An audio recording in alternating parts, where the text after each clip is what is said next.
3 days after the Great Battle, Admiral Taman walked through the corridors of the captured alien flagship. The massive ship was still being repaired, but it was no longer a weapon of conquest. Human engineers worked alongside alien crew members, learning from each other and building something new. The war room of the ship had been converted into a meeting place. Here, representatives from both species gathered to discuss the future. War Commander Vextar sat at the table, no longer a proud conqueror but a defeated leader trying to understand how his world had changed so completely. "Your fleet is destroyed," Taman said calmly. "Your mission has failed. The question now is what happens next." Vexitar looked around the room at the human officers. They had every right to be cruel, to demand revenge for the threat against Earth. Instead, they offered something he had never expected: a chance at redemption. "What do you want from us?" Vextar asked. Colonel Minseok stepped forward carrying a data pad. "We want information about the Dominion. How many worlds have you conquered? How many people are living under your rule? Where are your main bases? You plan to attack the Dominion?" Vextar was surprised. Most species, after winning a defensive battle, would simply fortify their borders and hope for peace. "We plan to free every world you've enslaved," Taman replied, "starting with the ones closest to Earth." This was the moment when everything changed. The humans weren't content with just protecting their own planet. They were declaring war on tyranny itself, wherever it existed in the galaxy. Captain So Young stood on the observation deck of her station, watching the alien prisoners being transferred to transport ships. These beings would be returned to their homeworlds with a message: the Dominion's reign of terror was ending. "Captain," said Lieutenant Haywan, "incoming transmission from Earth Command. We're being assigned to the new protection fleet." So Young smiled. Her station was being converted into a forward base for humanity's new mission. From here, they would coordinate the liberation of conquered worlds across the galaxy. "What's our first target?" she asked. "The Kepler system, 3 inhabited worlds conquered 15 years ago. The Dominion uses them as supply bases," So Young nodded. "It would be dangerous work, but it was the right thing to do." Earth had been given a choice: surrender or fight. Now humanity would give that same choice to every tyrant in the galaxy. Commander Wujin received his new assignment aboard the Indomitable Spirit. His ship would lead the first liberation fleet, carrying the fight directly to Dominion territory. The hidden fleet that had protected Earth would now protect the entire galaxy. "Sir," reported Engineer Dalho, "the new ships are almost ready. Earth shipyards are working around the clock to build more vessels." The captured alien technology was being reverse-engineered and improved. Human scientists had taken Dominion faster than light drives and made them more efficient. They had studied alien weapons and built better ones. The students had become the teachers. Fleet Admiral Dongsu stood before the United Earth Assembly, addressing representatives from every nation on the planet. The room was packed with leaders who were still trying to understand how much their world had changed. "3 days ago, we faced extinction," he said. "Today we face a different challenge: the responsibility that comes with great power. We have the ability to free billions of enslaved people across the galaxy. The question is whether we have the will to do it." The vote was unanimous. Earth would not hide behind its defenses while others suffered. The same courage that had saved their world would now save others. Captain Boram received command of the first Deep Space Patrol. Her ship, the Silent Arrow, would scout ahead of the main fleet, gathering intelligence on Dominion positions and looking for worlds ready to rebel. "We'll be gone for months," she told her crew. "Far from Earth, deep in enemy territory. Anyone who wants to transfer out can do so now." Not a single crew member left. They had seen what the Dominion did to conquered worlds. They understood that some fights were worth any risk. War Commander Vextar found himself in an impossible position. His own empire had branded him a failure for losing to the humans. But the humans offered him something the Dominion never had: a chance to make things right. "Join us," Admiral Taemin said during one of their meetings. "Help us free the worlds your people conquered. You know their defenses, their strategies, their weaknesses."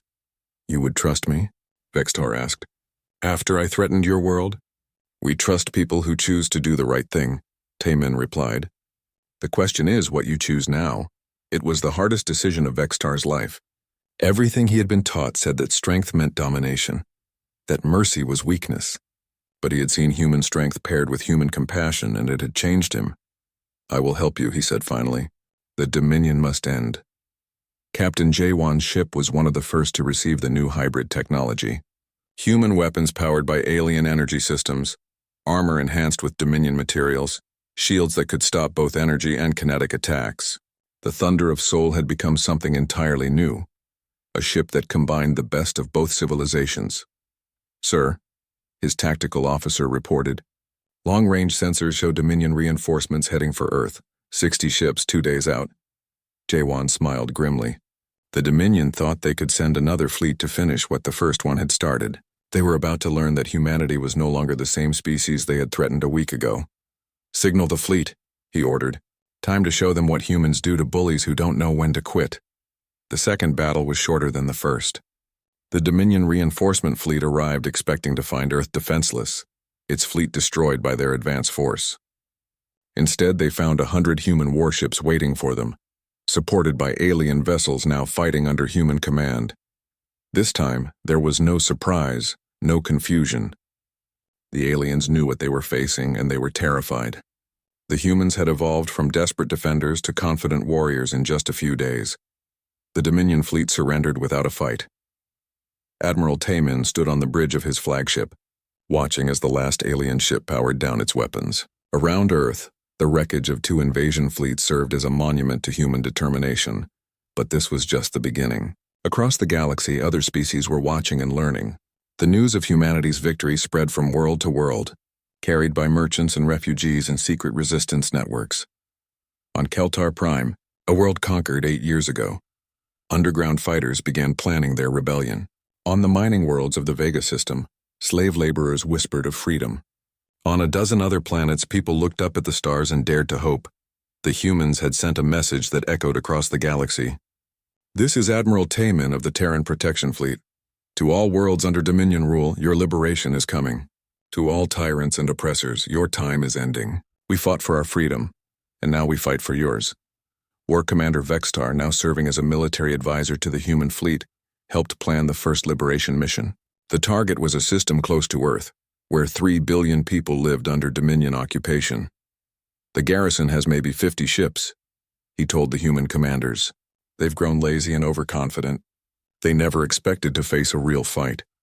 Captain So-Young's station had become the coordination center for the Liberation Fleet. Ships from a dozen human worlds assembled in Earth orbit, joined by alien vessels whose crews had defected from the Dominion. As the fleet prepared to depart, Admiral Taemin made one final broadcast to Earth and to the galaxy beyond. "We go not as conquerors, but as liberators. We carry with us the hope of every enslaved world and the promise that tyranny will not be tolerated." The Dominion came to our world demanding surrender. Instead, they found something they never expected: the unbreakable will of free people to remain free. The human fleet jumped to hyperspace, carrying war to the oppressors and hope to the oppressed. Behind them, Earth continued to build more ships, train more crews, and prepare for the long fight ahead. The galaxy would never be the same. The age of easy conquest was over. The age of human protection had begun, and with it, the promise that no world would ever again face the choice between slavery and death. Freedom had found its champions, and they would not rest until every chain was broken and every tyrant defeated. The space around Earth was filled with floating wreckage. Pieces of alien warships drifted slowly between the stars, their proud hulls torn open by human weapons. The mighty Dominion fleet that had threatened Earth with total destruction was now broken and scattered. Commander Wu Jin stood on the bridge of his ship, watching the aftermath of the battle. His engineering teams were already studying the alien technology, learning how their enemies had built such massive vessels. "Sir," reported Engineer Dalho, "we're finding some interesting things in their computer systems. These aliens have never fought anyone who uses kinetic weapons. Their entire military doctrine is based on energy combat." Wu Jin nodded. "That explains why they were so unprepared. They've been fighting the same kind of enemies for centuries. We were something completely new. The human victory hadn't come from superior technology or greater numbers. It had come from thinking differently. While the aliens relied on massive firepower and heavy shields, humans had used speed, stealth, and tactics that had never been seen in galactic warfare. Captain Boram's assault teams were working their way through the alien flagship. The corridors were filled with smoke and the smell of burned electronics. Alien crew members cowered in corners, unable to understand how their mighty vessel had been defeated so quickly. "Engineering section secured," reported Sergeant Minho over the radio. "We've got their main computer. The data we're pulling from this thing will keep our scientists busy for years." Boram smiled grimly. The aliens had come to conquer Earth, but instead they had handed humanity the keys to galactic technology. Every ship they captured was a treasure trove of information about faster-than-light travel, energy weapons, and advanced materials. Admiral Dong Su watched the reports coming in from across the battlefield. The human fleet had suffered casualties, 12 ships destroyed and 36 damaged, but they had achieved total victory. The alien fleet that had seemed so unstoppable was now at humanity's mercy. "Sir," said Communications Officer Yu Jin, "we're receiving surrender signals from 87 alien vessels. The rest are either destroyed or too damaged to respond." "Accept their surrenders," Dong Su ordered, "but keep our weapons trained on them. We're not taking any chances." This was the delicate part of the victory. Humans had proven they could fight, but now they had to show they could also show mercy. How they treated the defeated aliens would determine what kind of reputation humanity earned in the galaxy. War Commander Vextar sat in what remained of his command center. His proud flagship was a wreck, barely able to maintain life support. Around him, his surviving officers tended their wounds and tried to understand what had happened. The humans had fought like nothing in Dominion history. They ignored all accepted rules of space combat. Instead of neat formations and honorable single combat, they had swarmed like insects, attacked from impossible angles, and used weapons that no civilized species would employ. "Commander," his aide said quietly, "the humans are requesting permission to board." Vextar closed his eyes. In all his years of conquest, he had never imagined being on this side of a surrender. "Grant them permission. We have no choice." The airlock doors opened and human soldiers entered the alien ship. They moved carefully but confidently, their weapons ready but not threatening. Leading them was Admiral Taemin himself, flanked by Colonel Min Seok and a small honor guard. Taemin approached the alien commander. Vextar expected harsh words, threats, or demands for submission. Instead, the human admiral spoke quietly and with surprising respect. "Commander Vextar, your fleet fought bravely. We offer medical aid for your wounded and safe passage for your survivors." Vextar stared at the human in confusion. You offer mercy? After we threatened to destroy your world?" "We offer what we hope you would offer us," Taemin replied. "You came here as enemies, but this war is over. There's no point in more killing." This was perhaps the most shocking thing of all. The Dominion had conquered 12 worlds, and in each case they had shown no mercy to the defeated. Entire populations had been enslaved or destroyed. But these humans, after achieving total victory, offered compassion to their enemies. Captain So Young supervised the rescue operations around her station. Human ships were pulling alien survivors from the wreckage of their vessels. Medical teams worked frantically to save lives, regardless of whether they were human or alien. "Captain," said Lieutenant Heywan, "the alien prisoners are asking why we're helping them. They seem confused by our medical treatment." So Young understood. The Dominion had probably never shown mercy to defeated enemies. They expected to be executed or enslaved, not treated with kindness. "Tell them that's how humans do things," she said. "We fight hard, but we don't kill unnecessarily." This act of mercy was perhaps more devastating to the aliens than the military defeat. They had been taught that strength meant cruelty, that victory meant domination. The humans were showing them a different way, one where strength could be paired with compassion. Fleet Admiral Dong Su prepared the message that would change everything. This wasn't just about Earth anymore. The aliens had revealed that there were 12 other conquered worlds under Dominion rule, billions of people living in slavery because no one had been strong enough to stop the invaders. "Open a channel to all Dominion frequencies," he ordered. "It's time to deliver our message." The transmission went out across space, reaching every alien ship in the system and every Dominion outpost within range. Dong Su's voice was calm but firm as he spoke. "This is Fleet Admiral Dong Su of the Terran Defense Force. The Dominion fleet that threatened Earth has been defeated. But this is not just about our world. We know about the other planets you have conquered, the billions of people living under your rule." He paused, letting his words sink in. "We are forming the Terran Protection Fleet. Our mission is simple, to defend any world threatened by Imperial aggression. The age of easy conquest is over. On dozens of alien ships throughout the system, commanders listened with growing alarm. These humans weren't just defending their own world, they were threatening the entire Dominion Empire.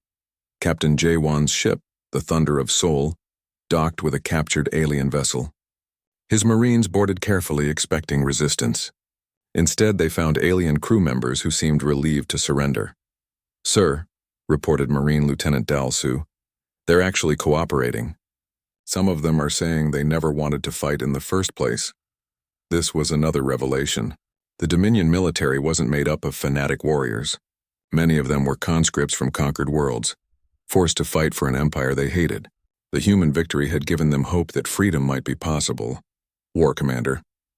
Vextar found himself in the strange position of being a prisoner who was treated better than he had ever treated his own captives. Human medics had treated his wounds. Human engineers were helping repair his ship's life support. Human soldiers guarded him, but they were polite and professional. "Why?" he asked Admiral Taman during one of their meetings. "Why do you show mercy to enemies?" Taman thought for a moment before answering. "Because that's what makes us different from you. We fight to protect, not to conquer. We're strong enough to show mercy because we're confident in our strength." As reports of the battle spread throughout the galaxy, something unprecedented happened. On worlds conquered by the Dominion, resistance movements began to stir. The news that someone had finally defeated the Empire gave hope to billions of oppressed people. The humans had won more than a battle. They had won a revolution. The Dominion's aura of invincibility was broken. Other species began to believe that freedom was possible. Commander Wu Jin received new orders from Earth. The Hidden Fleet was to become the foundation of something much larger, a force dedicated to ending tyranny throughout the galaxy. The shy, peaceful humans had become the galaxy's new guardians. As the last alien survivors were pulled from the wreckage, humanity began to understand the true scope of what they had accomplished. They had saved their own world, but more importantly, they had shown the galaxy that bullies could be defeated. The age of the Dominion was ending, and the age of human protection was beginning. The final day had arrived. War Commander Vextar stood on his bridge, watching Earth turn slowly in space. In 1 hour, the humans would give their answer. He already knew what it would be: surrender like all the others. "Prepare the broadcast equipment," he ordered his crew. "I want all of human space to see their leaders bow before the Dominion." His communications officer nodded. "Ready, Commander. Their surrender will be transmitted across their entire planet." Vextar smiled. This was his favorite part, watching a proud species accept their defeat. Soon the humans would kneel, and another world would join the Dominion. On Earth, Admiral Taemin sat in the secret command center. Around him, dozens of officers watched their screens with nervous energy. The Hidden Fleet was almost in position. Everything depended on the next few minutes. "Sir," reported Communications Officer Yujin, "all stations report ready. The alien commander is requesting our final answer." Taemin stood up slowly. "Open a channel to all our ships. It's time." Throughout the solar system, human vessels received the signal they had been waiting for. On the massive dreadnought Indomitable Spirit, Commander Wu Jin gripped his command chair. "All ships, this is Fleet Command," came Taemin's voice. "Execute Operation Thunder. Show them what humans do when threatened." Space around Earth suddenly erupted with light and motion. Ships appeared from nowhere, dropping out of quantum jump points that shouldn't have been possible so close to a planet. The human fleet had arrived. Captain Jawan, commanding the battlecruiser Thunder of Sol, led the first wave. His ship came out of its jump barely 1,000 kilometers from the alien flagship. Around him, dozens of other vessels appeared in perfect formation. "All weapons target the command ship," Jawan ordered. "Fire!" The Thunder of Sol unleashed its full arsenal. Plasma cannons, railgun rounds, and quantum torpedoes raced toward the alien vessel. The Dominion ship's shields flared as projectiles struck home. But these weren't the energy weapons they were designed to stop. War Commander Vextar was thrown to the floor as his ship shook under impact. Alarm screamed across the bridge. His aide struggled to his feet, blood running from a cut on his head. "Report," Vextar shouted. "Unknown ships attacking. Hundreds of them. They came from nowhere." Vextar stared at his screens in disbelief. Where had these ships come from? His sensors showed nothing. Then suddenly space was full of human warships. It was impossible. Admiral Taemin's voice echoed across all communication channels. "This is the Earth Defense Fleet. You threatened our world. You demanded our surrender. Instead, we offer you one chance to withdraw, or face the consequences of underestimating humanity. Commander Wu Jin's ship engaged the alien battle line. The indomitable spirit was huge, almost as large as the alien dreadnoughts, but it moved like a fighter craft. It spun and rolled, avoiding the clumsy alien weapons while its own guns pounded enemy shields. "Sir," reported Engineer Dalho, "their energy weapons can't track us at close range. We're too fast and too small." Wu Jin grinned. The aliens had built their weapons for long-range combat against slow, heavy ships. Human vessels were designed for knife fighting in space. Captain So Young watched from her station as her hidden weapons came online. What had looked like communication arrays suddenly revealed themselves as massive railgun batteries. Project Hammer had been hiding in plain sight for years. "All guns fire at will," she ordered. Solid tungsten rounds shot from her station at incredible speed. They punched through alien shields like they weren't there. The shields were designed to stop energy beams, not chunks of metal moving at thousands of kilometers per second. The alien formation began to collapse. Commander Insu's torpedo squadron, the Wolf Pack, raced between the enemy ships. Their quantum warheads detonated inside alien hulls, tearing massive holes in armored plating. "This is impossible," screamed Vextar. "How do they have so many ships? Our intelligence said they were primitives." His tactical officer looked up from his console, fear in his alien eyes. "Sir, they're using weapons we've never seen. Solid projectiles, chemical explosives, kinetic rounds. Our shields don't stop them." For the first time in his career, Vextar felt real fear. The Dominion had conquered 12 star systems by fighting enemies who used energy weapons and followed standard combat doctrine. These humans fought like nothing he had ever seen. Lieutenant Colonel Sang Ho led his fighter squadron through the chaos. His small ships swarmed around the alien vessels like angry insects. Unlike the careful, formal combat the aliens were used to, human fighters attacked from every direction at once. "Blue Squadron, hit their sensor arrays," Sang Ho called into his radio. "Red Squadron, go for their engine mounts. Make them blind and slow." The fighters zipped between the massive alien ships, too small and fast to target effectively. Their weapons were tiny compared to the big guns, but they struck at vital systems with surgical precision.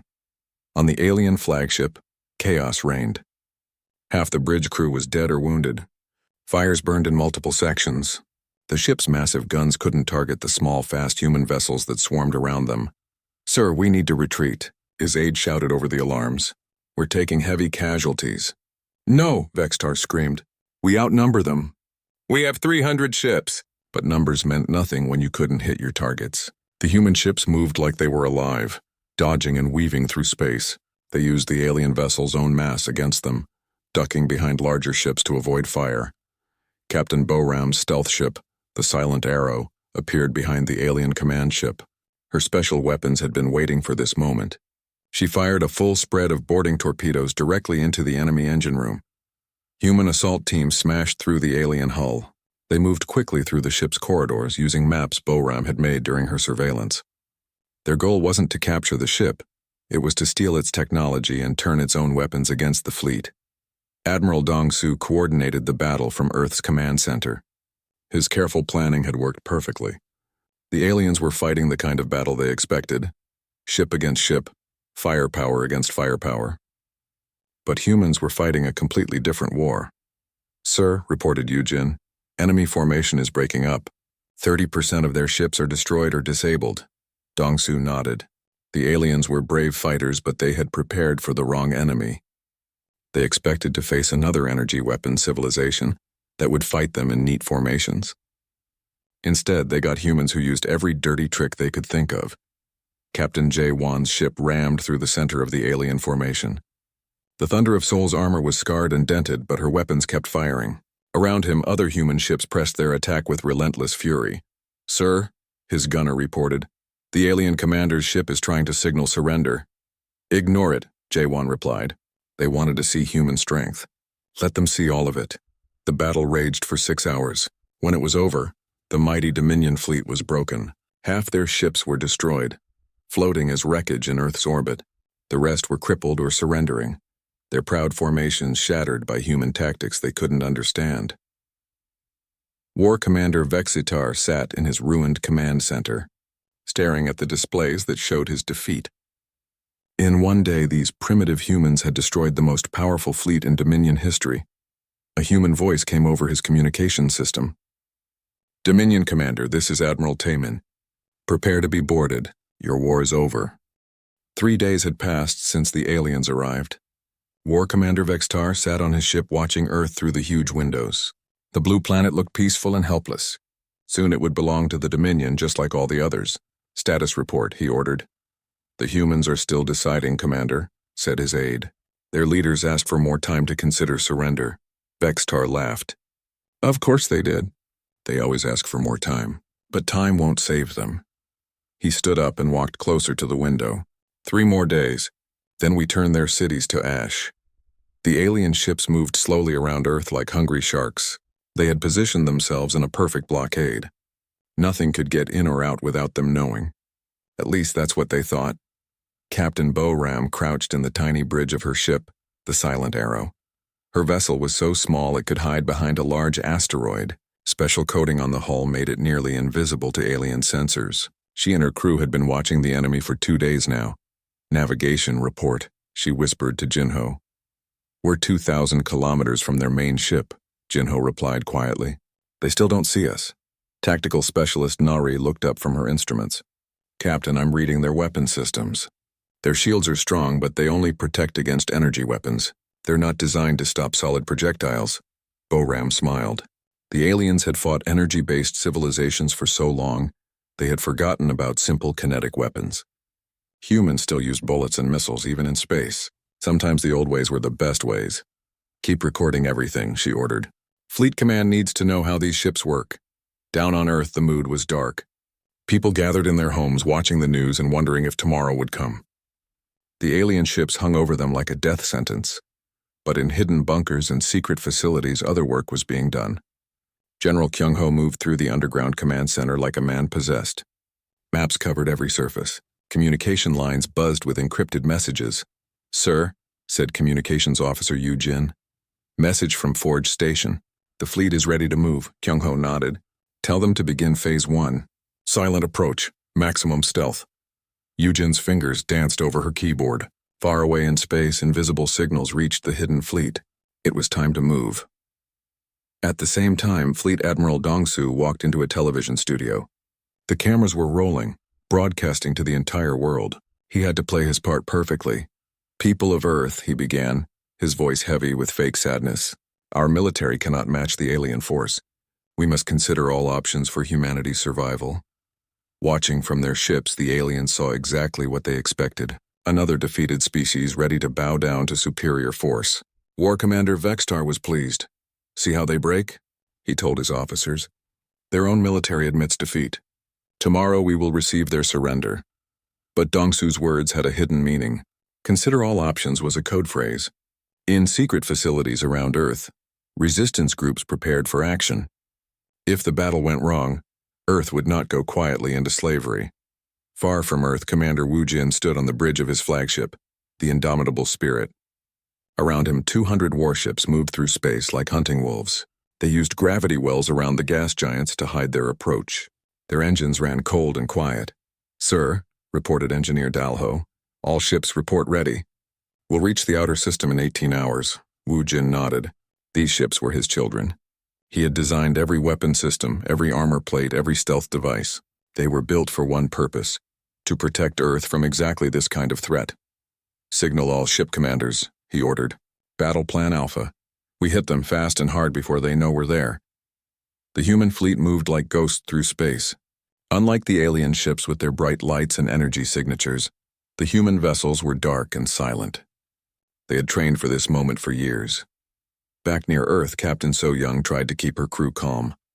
The alien ships were so close she could see them without a telescope. Their weapons were pointed at Earth like loaded guns. "Captain," said Lieutenant Hae-Wan, "incoming transmission from Earth Defense Command." "Put it through," So-Young replied. Admiral Taman's face appeared on her screen. He looked tired but determined. "Captain, prepare your station for combat operations. And remember, when this starts, target their engines first. Disable, don't destroy. We want prisoners." So-Young was confused. "Sir, our weapons can't hurt those ships." Taman smiled grimly. Your station has more surprises than you know. Check your weapons inventory again. Look for items marked Project Hammer. So Young quickly checked her computer. There they were, weapon systems she had never seen before. Massive railguns hidden inside what looked like normal station equipment. Her defensive platform wasn't just a station, it was a fortress. On the alien flagship, War Commander Vextar prepared for another day of waiting. These humans were taking too long to surrender, but it didn't matter. He had all the time in the universe. Commander, his aide reported, long-range sensors show some small objects moving in the outer system. Probably asteroids or comets, Vextar waved dismissively. Ignore them. Keep watching the humans. They'll break soon enough. The aide looked at his screens again. The objects were moving strangely for asteroids, but the commander had spoken. He marked them as natural phenomena and forgot about them. Meanwhile, Captain Boram's stealth ship continued its dangerous work. Her crew had mapped every alien vessel, recorded every weapon signature, and found every weakness. Now it was time to get this information home. Nari, prepare a message torpedo, Boram ordered. Everything we've learned goes to Fleet Command now. Ready, Captain. Launch it. A tiny object shot away from the silent arrow, too small and fast for alien sensors to detect. It would reach Earth in 6 hours, carrying intelligence that could win the war. As night fell on Earth, people went to sleep not knowing that battle was coming.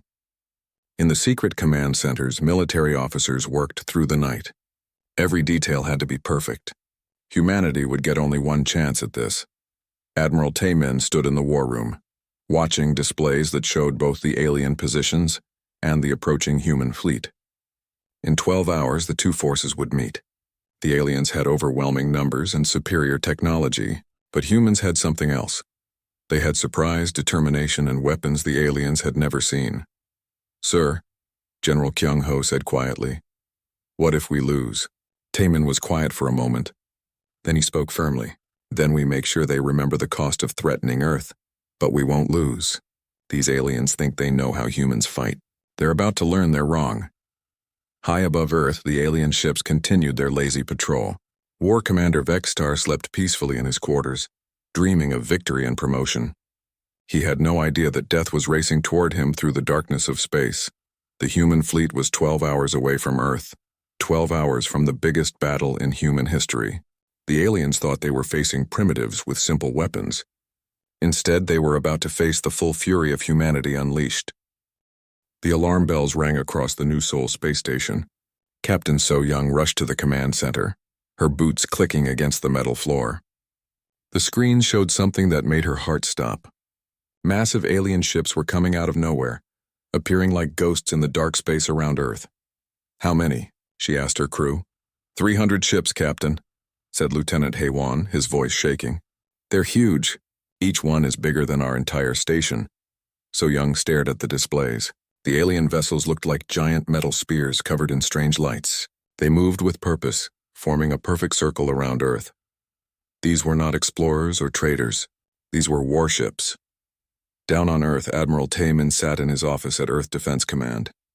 The emergency call came through on his secure line. The voice on the other end was calm but worried. Admiral, we have a situation. Unknown alien fleet has surrounded Earth. They're requesting to talk. Taman closed his eyes for a moment. After 30 years in the military, he had always known this day might come. Humanity was alone in the galaxy, or so they thought. Now it seemed they were wrong. Put them through, he said. The main screen in his office flickered to life. An alien face appeared. It had gray skin, large black eyes, and no nose that Taman could see. When it spoke, the words were translated by the computer. I am War Commander Vextar of the Galactic Dominion.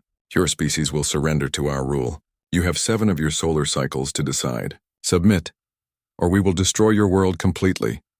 The alien's voice was cold and matter-of-fact, like he was ordering lunch. Taman felt anger rise in his chest, but he kept his face calm. We need time to consider your offer, Taman replied. Vextar's mouth moved in what might have been a smile. Consider quickly, human. We have destroyed 12 worlds that refused us. Your primitive weapons cannot harm our ships. The screen went black. Taman sat in silence for a moment, then reached for his phone. There were calls to make. On the space station, So-young watched as one of the alien ships moved toward a nearby asteroid belt. Without warning, a beam of red light shot out from the ship. The entire asteroid belt simply vanished. Rocks that had been there for millions of years turned to dust in seconds. "Did you see that?" whispered Ginny, the communications officer. So Young nodded. The message was clear. The aliens wanted Earth to know what would happen if they refused to surrender.